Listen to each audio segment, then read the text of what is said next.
A 16-year-old who was planning terrorist attacks at mosques in Singapore has been detained under the Internal Security Act. And these were planned to take place on the second anniversary of the Christchurch attacks on March the 15th.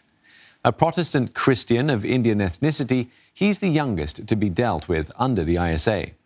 The youth was influenced by Brenton Tarrant, the man behind the Christchurch attacks. He also came across ISIS propaganda videos and had wrongly concluded that ISIS represented Islam. The secondary school student made detailed plans on how to carry out his attacks, including trying to get weapons and a vehicle. He also drafted his own manifesto, which he intended to disseminate before the attack. Singapore's government and religious leaders have expressed concern and dismay that a youth had planned such attacks. They stress communication and unity between different religious groups moving forward. The two mosques were targeted as these were near the 16-year-old's home. He had planned to go to Assyafaah Mosque first and then to Yusof Ishak Mosque. That was thwarted when authorities received intelligence in November last year that someone had wanted to attack Muslims in Singapore.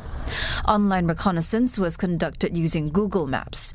It included the travel route, identifying the mosque entrances, and even where to park a vehicle.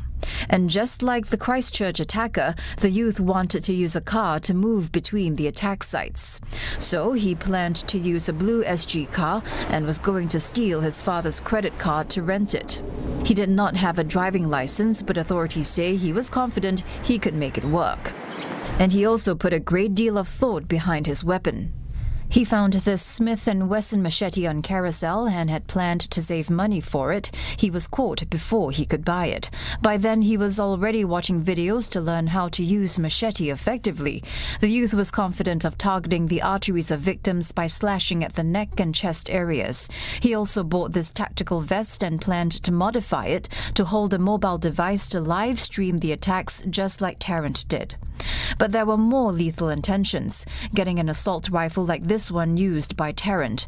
There was even a prospective seller, but the transaction did not go through. The youth suspected that he was scammed when the seller asked for Bitcoin payment. He even thought of using bombs and petrol to set fire to the mosques, but abandoned both options due to logistical and safety concerns.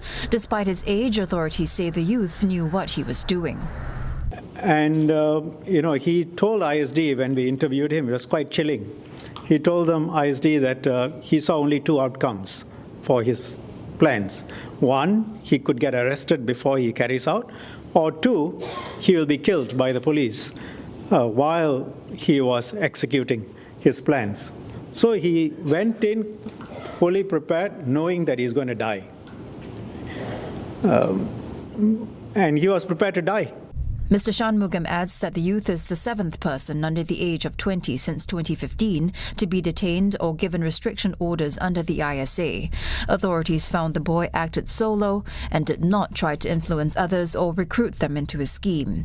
His family and friends were unaware of his plans or the depth of his hatred of Islam. Government and religious leaders are calling on people to work harder to respect and understand one another and not pass judgment. They stress that this is an isolated case. Social and Family Development Minister Masagos Zulkifli says that he could not imagine the consequences had security agencies not acted earlier.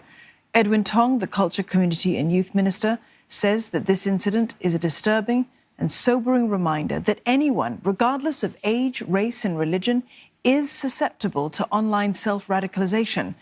The Islamic Religious Council of Singapore, or MUIS, says that it condemns all acts of terror and violence which have no place in any religion. These acts will tear communities apart.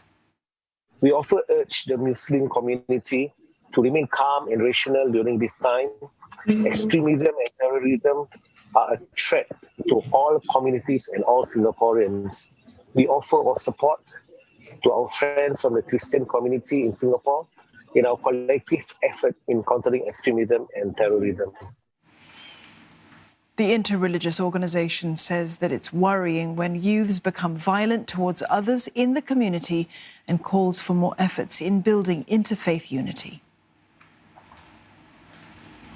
Addressing the wave of far-right extremism surging across the world, Mr. Shanmugam says that it's going to be a long battle to tackle the threat. Now, that's why Singapore takes a tough stance against hate speech. When you can demonize somebody, whether through music or through song or through speech, slowly you start thinking of them as something lesser than human. We have set our face against it.